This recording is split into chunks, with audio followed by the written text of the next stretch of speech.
8 तारखेला आपला फवारा होता आणि तो कसा पार पडला मी सांगणार आजच्या व्हिडिओत. तर व्हिडिओ पुरा पहा. मी आणि माले बाबा सकाळी 7-8 च्या दरम्यान वावर जायसाठी निघलो. फवाऱ्याचं सगळं साहित्य आमच्या सोबतच होतं, जसे की दोर, बकेट आणि औषधी.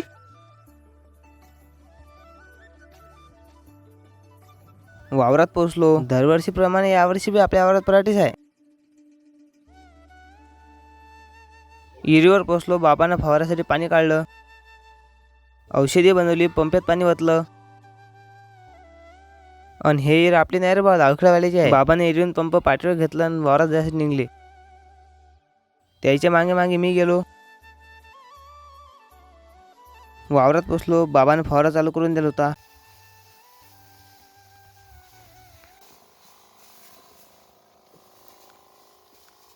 फवारा मारायचं एकच कारण, पराठीवर यायला कोकळा आणि तो कोकळा दूर जायसाठीच फवारा मारणं चालू आहे हा.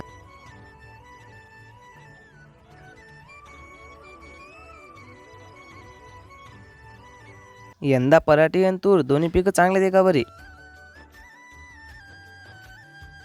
अशा प्रकारे आपला फवारा पार पडला. व्हिडिओ जर आवडला असेल तर लाईक, शेअर आणि कमेंट करजा. आणि असेच व्हिडिओ पाहण्यासाठी फॉलो घे जरा बा करून. तर चला मग भेटू आपण आता पुढच्या ब्लॉगमध्ये.